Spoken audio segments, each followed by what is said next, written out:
Everyone, thanks for having me today. I am Steph Yu, the Executive Director of the Public Assets Institute. And for those of you who aren't familiar with us, we work to improve the well-being of Vermonters through state fiscal and tax policy. And we've been working on education funding for over 20 years because it's the biggest thing. Public education is the biggest thing that the state does, and it's the most visible tax that Vermonters pay. So I want to start by kind of defining what we see as the most pressing problems in the education funding system, and then sort of raise some questions about other concerns that we've been hearing. And I will say, sort of what you've been listening to today, we agree with a lot of it, believe it or not. We might have a slightly different solution in mind, but I think we definitely agree with sort of what's been raised, which is the complexity, the confusion, the unfairness, the disconnect between what's going on with your tax bill and what's going on with your school budgets, right?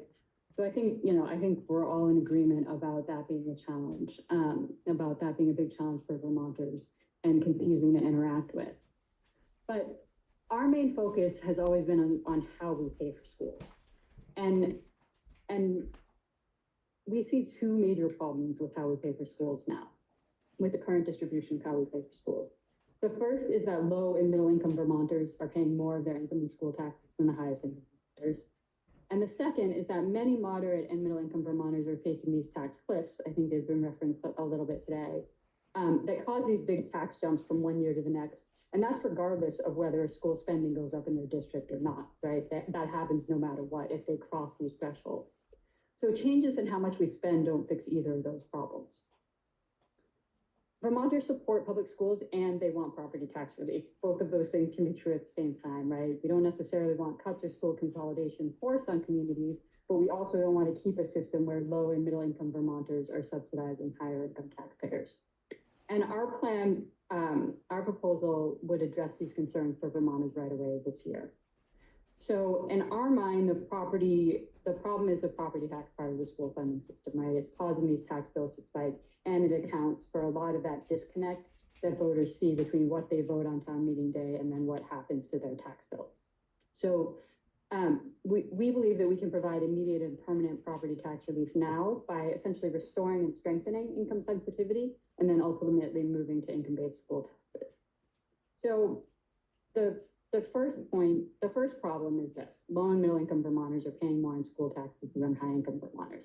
And I know you've been talking a lot about what's the best measure of ability to pay, and we'll touch on that a little bit more. But this is the shape of the curve now, right?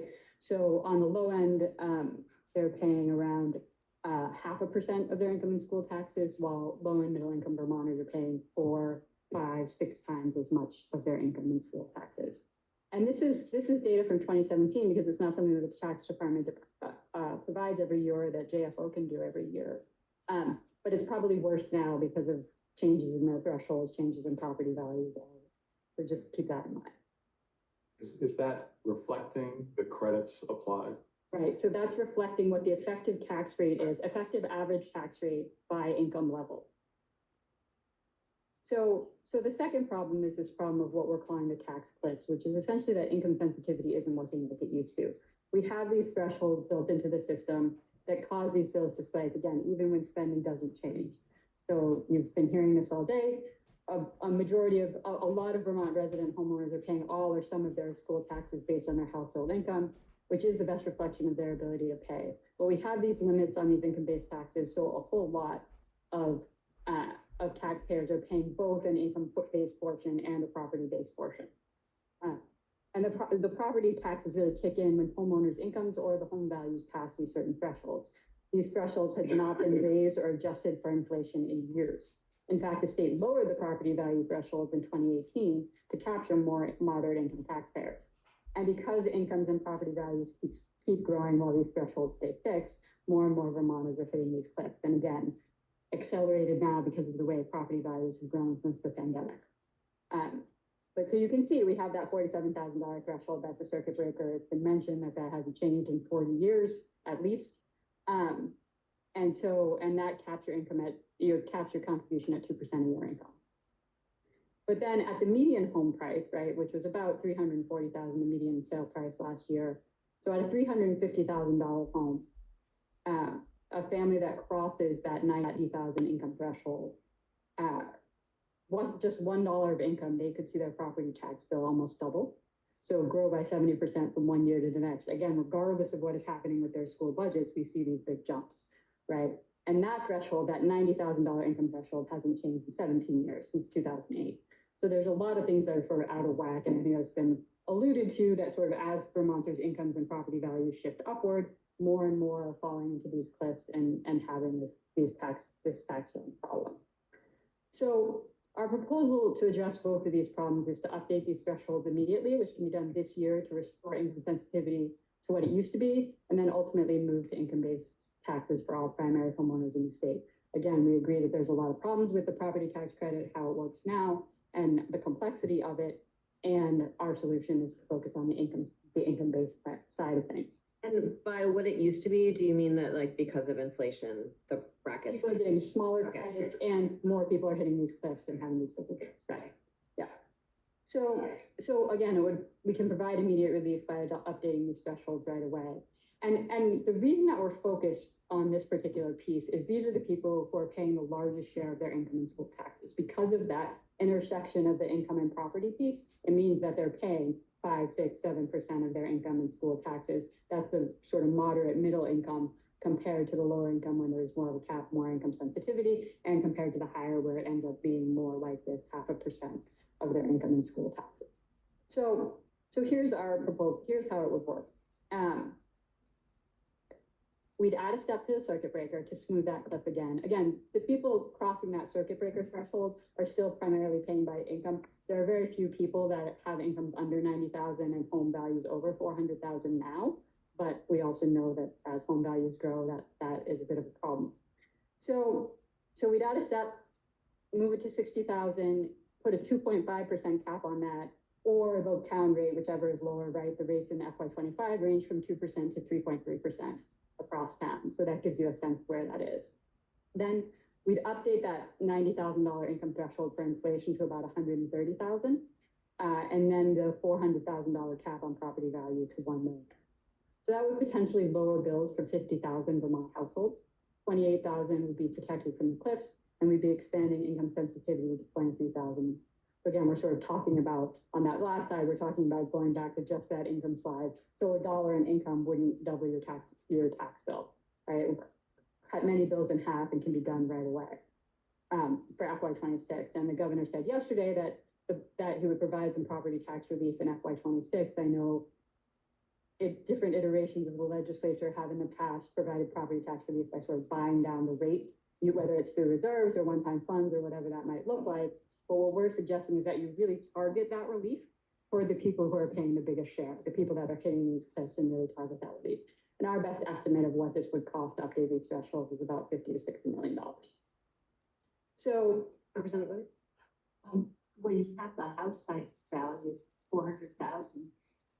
Are you thinking that you might do this also by where the house is located? Because there's real geographic differences in property value, absolutely. Well, part of the goal is just to have, so in 2018, when they lowered the property value for that threshold, they lowered it from the legislature / administration lowered it from 500,000 to 400,000, right? So I think we're trying to target a similar share of homes across the state. We're not necessarily looking at it geographically, but we're trying to kind of capture a similar share of what's going on. And also recognize that whenever you have a fixed threshold, these cliffs are going to hurt more and more people over time. So if you set it on the higher side, you're not going to capture as many people anytime soon. So again, it's about sort of targeting that property tax relief. And I'll show you, you don't need to look at these very dense charts, just know that they exist, right? So we put together a couple of matrices that you can look up your home value and your income, and you can see the before and after of the proposal. So the version I included in your packet is the percentage of income, but we also have some on our website that just give you the dollar amount. If that's what you want, you can look up yourself, your constituents, whatever is useful to you. But this is the current law. So what I want people to focus on is just the colors, right? So you don't need to look at all the numbers. You just need to understand that the yellow is who qualifies for income sensitivity. The green is who's covered by the circuit breaker. The blue is where the cliffs are. Again, acknowledging that these matrices don't tell you a lot about where all the people are, but it gives you a sense of sort of where your dynamic is. And our proposal would do this, right? So greatly expand income sensitivity, increase who's covered by the circuit breaker, and really mitigate those cliffs, minimize who's affected by those cliffs. Again, you can kind of look at these or look up sort of, you know, if you're looking at the median income and the median value of home, you see that you're covered by income sensitivity.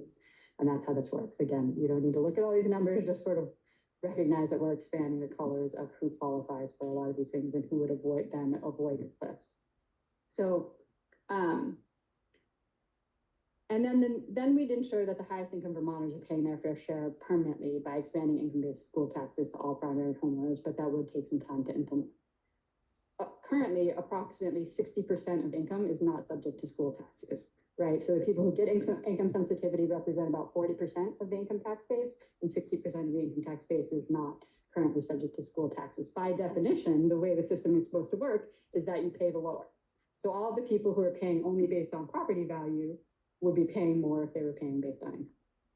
So our best estimate is that this would raise between 100 and 200 million more from those higher income taxpayers. So it's about $12 billion in income in the income tax base that isn't being taxed for school taxes at this point. Just for that last sentence again. Which the $12 billion? 12 billion. It's about 12 billion. Well, that's the last number we have. So again, I think what we don't always know from what information gets released is we get kind of this net number. We get the total property tax credits that are given back, and the total property tax, but we can't always split that out into what share is based on the income rate and what share is based on the property value rate. But the last time we had those numbers, I think, was 2021. And so that gives you the ballpark of sort of where the split would be. So it's, you know, again, it's a ballpark, and that's something that, you know, tax JFO would have all the more detail on that. So in our mind, those are sort of the most pressing problems that need to be addressed as soon as possible. And in a year like 2025, right, where virtually all districts were facing budget increases that were out of their control, and property values were growing a lot, but not evenly across the state, these inequities in who pays were really exacerbated and caused harm for many Vermont households. So the sooner we fix them, the better. But there's just a couple of other quick points, if we have time to, that I want to raise about sort of what other fixes are needed and what are the other concerns that we're hearing. So one of those is that a lot of the costs that hit in FY25 were really costs that were out of district control. AOE did all this analysis last year, looked at the primary cost drivers. What? You purposely spit. I did. Okay, great. Good. No, it's the idea. Kind of. Totally your prerogative, just wanted to make sure. So I appreciate the tip.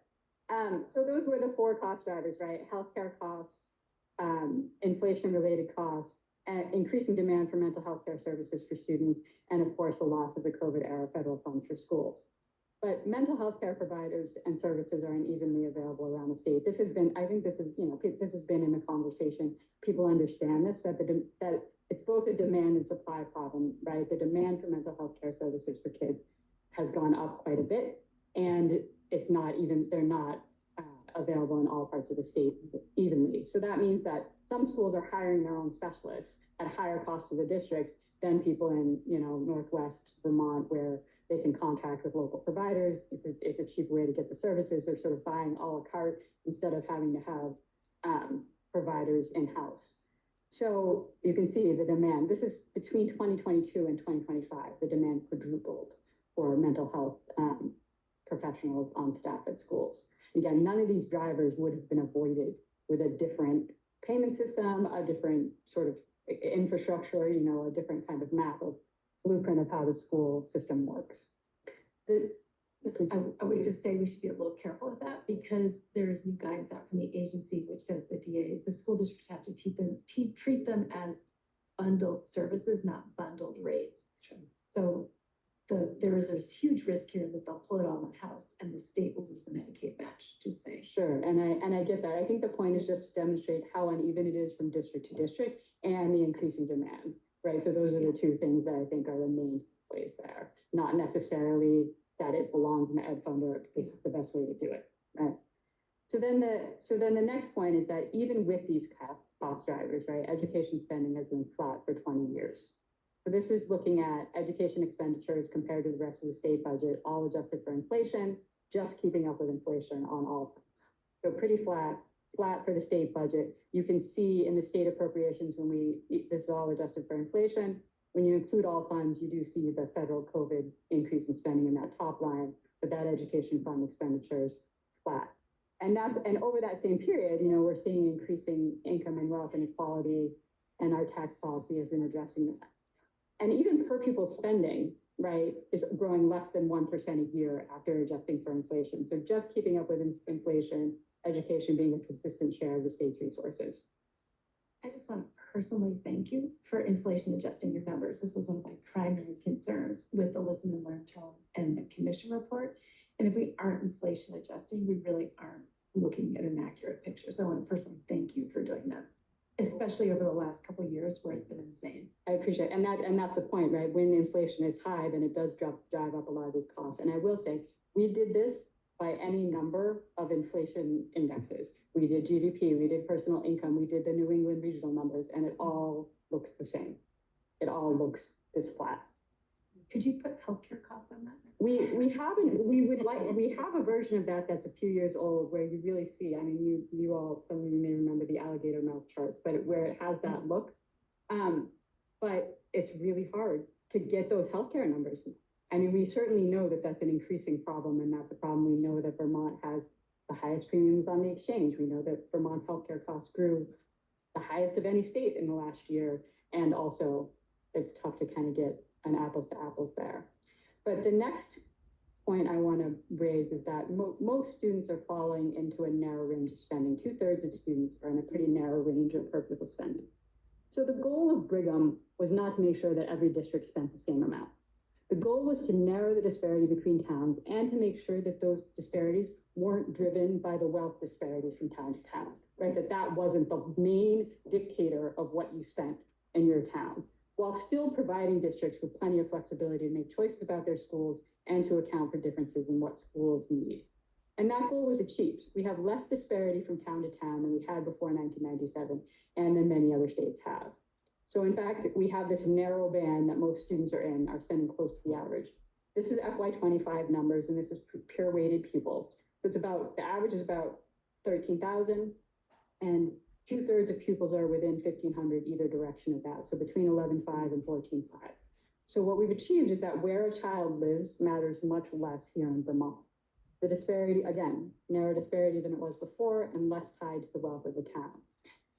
States that spend less than us per pupil often do so by underfunding poorer districts and underpaying teachers, meaning that they're having these huge gaps between what wealthy towns spend and what poorer towns can spend. So our system did achieve this increase in equity, meaning that we're bringing poorer towns up to a more reasonable spending level. Again, without the goal of it all being the same, but to narrow the disparity and to make sure that the disparity wasn't wholly driven by the wealth of the individual towns. The other thing I think that's worth bringing up here is that districts are not high spenders or low spenders consistently. Instead, what happens is that they tend to pop up or fall down for a year and then return closer to the mean because something happens. They lose some kids, they have a particular cost that they didn't expect, whatever that might look like. So this is over the last decade, just to explain this chart. This is the number of years towns were in the top 25 of spenders over the last decade. So the vast majority of towns that appeared only appeared on the list once. Almost no towns appeared the whole time, right? And what's interesting, so very few of them are even there for half the period, 5 years or more. And that's also true on the low end, right? That most towns are on the low end only one of the years, and it's not the same. So I think it gave me pause to kind of think about what are the problems we're trying to solve. If the problem we're trying to solve is that some districts are consistently spending too little, then we need to better define or maybe understand what we mean by too little and how we're measuring that. Because if we just look at the baseline spending, it's not the same towns year after year. It doesn't mean that there's not districts that are spending enough, but I think we're looking at outcomes and opportunities available to kids and not just that sort of bottom line spending number. And again, same is true at the high end. If our goal is that we're concerned about districts that are spending too much, then we need to better understand what causes some districts to pop up and getting it. When you were doing this data, were you accounting for the fact that some districts only have elementary students and some have only high school students? Yeah, so the way that we've always done this is town by town per pupil spending. So it is true that within a district, like there are some of these towns are in multi-town districts, but we're just looking at the per pupil for that town. You're using an estimate for you walking back to town origin? Yeah. So I think this doesn't mean that we don't need to evaluate school spending. In fact, I think we're saying that it makes it even more important to agree on what we want our education system to provide to kids, and then really rebalancing the ed fund to reflect that. So, I think the goal is how are kids doing, what's working well, what's less well, direct our resources accordingly. But when we're only talking about school spending through the lens of the tax implications, I think we're missing sort of the larger purpose of public education. And so I think I just put in a plug for data. I put in a plug for better data, right? We want a lot of people involved in this conversation. We want educators, we want parents, we want stakeholders involved. And we've seen a lot of pretty big changes in education policy over the last decade, right? Act 46 was supposed to improve outcomes and save money through school consolidation. Act 173 was supposed to improve outcomes and save money by changing how we fund special education. Act 127 was supposed to improve outcomes by providing more money for kids in rated categories. That intent got muddled and confounded by a lot of other factors, including these cost drivers, recent cost drivers. But we really haven't had good evaluation of any of those policies, in part because we haven't necessarily given them a chance to work before adding for more changes into the mix. We have to be able to compare outcomes and spending before and after. And if we can't do that, then we don't know what's working. So, and we also would co-sign the need for what whoever said it earlier about knowing more about taxpayers' net worth. We are definitely not saying that income is a perfect way of knowing a taxpayer's full picture. It's just the best information we have, and we have the most information about income. And we know for sure we're letting high income taxpayers off the hook. So, but we definitely like the idea of better understanding the whole financial picture, because there are these big differences in what's happening, and it doesn't always, that any of those numbers is an imperfect measure of what a taxpayer's ability to pay is. So we really do want to understand wealth and how it's showing up in our state. So again, just to kind of wrap it up, this is the clearest problem that we see that needs to be solved, which is the inequity in who's paying school taxes. We want good schools and fair taxes. We think the best way to get to both of those things is to move to income-based taxes. Lower spending won't change that distribution. It won't change that middle-class taxpayers are paying the biggest share and hit these cliffs and see these big jumps. And none of these changes will prevent healthcare from costing more or slow down inflation. So I think that's the question is, what's happening now is that some Vermonters are hit much harder than others by how we're paying for schools. And that's the first thing to fix. Thank you. Want to know what's in the other 20 slides, and so we're going to have you back in. I have one extra just in case questions come up. We like to be prepared, but yes. Thank you very much for joining us.